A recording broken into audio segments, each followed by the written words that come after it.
Psychological Commentaries, Volume 3, based on Nicole's work with Gurdjieff, Ouspensky, and Young. Kurmid Ugly, October 6, 1945. Commentary on the application of the work ideas to oneself.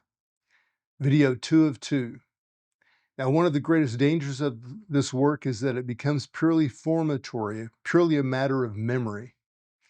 People have sometimes said to me, why don't you make a full draft of all the ideas of this work and everything that is said in it so that we could read it over and over again to ourselves? Why? Because it would simply then lie in the outer memory, and in such a case, you may be quite sure that the whole level of the work would drop to zero. It would be something outside you and not inside you. It would not be emotional. It would not touch you. A system of esoteric teaching that always takes itself as final, that is, living more and more externally, may be mere memory. It is always possible to answer this question in this work from mere memory, but that will give no force. You will then understand nothing. You will then not see any of the idea of what the ideas mean. You will simply be a parrot repeating from your memory phases that you have heard without understanding their significance. It is in this way that real teaching becomes eventually useless, and for this reason, all esoteric teaching has to be recast and given afresh so as to keep it living. There are very many dead systems that formerly had life in them. The reason why they died is that people no longer try to understand the ideas that they taught. Let us repeat that memory and thinking are two different things. You can think about what you remember, or you can simply remember and use your memory in a kind of automatic way. If you have ever been an examiner of candidates, you will always know when the candidate is speaking only from memory or whether he is speaking from what he has thought about. I am told that nowadays examinations are merely a matter of memory, but in my earlier days, this was not the case. In examining candidates, one might see that they had a good memory of the subject, chapter, and page, but they had never thought about the meaning of what they remembered. And often one would find that a person who did not show a very good memory for the data of the subject showed individual thinking about it. And this was regarded as a much higher order than mere memory. Let us take, for example, the ray of creation, which may be in a person's memory. I am here answering a question that was recently asked me. The question took this form more or less. Could you explain what the ray of creation is? Now, here you have an idea which requires individual thinking. The ray of creation can become emotional in its meaning to a person who begins to think about it. It shows, for example, where we are indirectly, what we are, and who we are, and what we have to do, and where it can help you come from. But if you take the ray of creation simply as something that is to be remembered, the whole point of the great diagram is lost. What does the ray of creation show us emotionally? That is, through the emotional perception of its meaning. It shows us a terrific universe ordered in a scale from above downwards, and it shows us that we're we're at a place in this vast machinery that is very low down. It shows us that the earth, at being at a very tiny point. Now, what's the difference between merely registering all this in memory and thinking about its significance? There is all the difference. If you think individually about the ray of creation and put on yourself the earth as in your mind, it will become emotional. It will then give you emotions you do not have ordinarily. For what reason? For the reason that it lessens our barbarian or egotism and self-sufficiently. It hits our prestige at our self-esteem. From the standpoint of the ray of creation, emotionally perceived, we are practically nothing, practically of no importance whatsoever, and yet given a chance.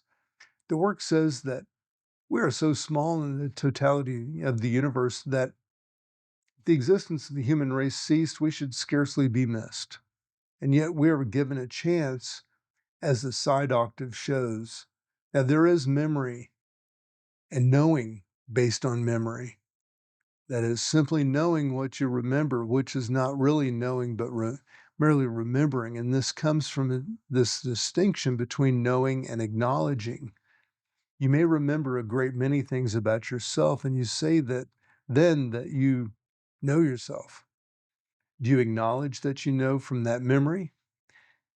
Now, there are many kinds of memory. All the memory that is acquired through the work through self observation is stored up in different places and centers because it has an emotional quality connected with the memory you have gained through self observation.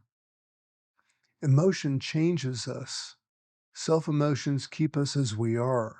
Superficial memory will never change you because it is, in a sense, external to you.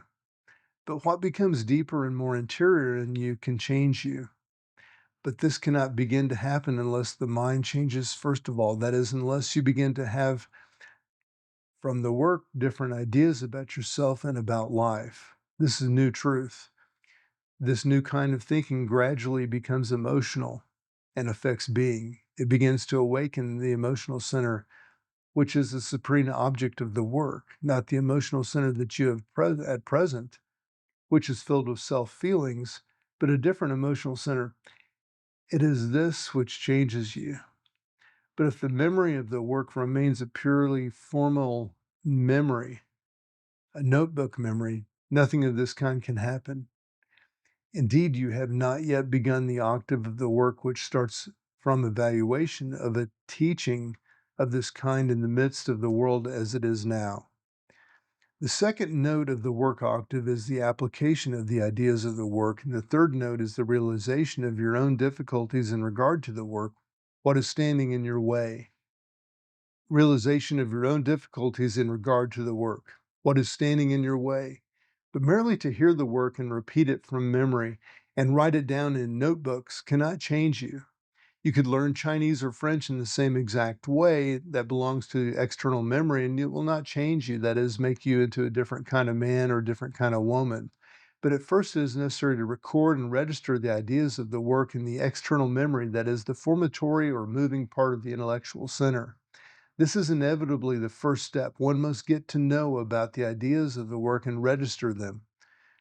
What I am talking about is the next state, that is, when these ideas must become emotionally perceived through application of them to yourself. First of all, to your thinking and then to your being. When it is said that this work is to make you think in a new way, it means the ideas of the work must begin to change your way of thinking, and you cannot expect this to happen until you have registered the ideas by hearing them many times, 50, hearing them many times 50. That's a lot, that you will know them in your memory. The next stage is that you must apply these ideas to yourself through self observation. Self observation connects the ideas of the work to yourself. If you do not practice self observation, the ideas of this work will remain outside of you as mere matters of memory. But all the ideas of this work are spermatic. That is, they are very potent and can generate in you not only in a new way of looking at things, but in a new way of feeling about things. In other words, the work can give you understanding, which is very closely connected with intelligence. It is through understanding or intelligence that we escape from the continual repetition of the same thing in our lives. If you use this work through intelligence, you will begin to change, but this can only happen when you take the work into yourself and begin to live it. As regards the development of intelligence, the ideas of this work are inexhaustible. The work is to make you think, and if you begin to think real thoughts about the work, you will find your thinking is nourished from a source that never fails.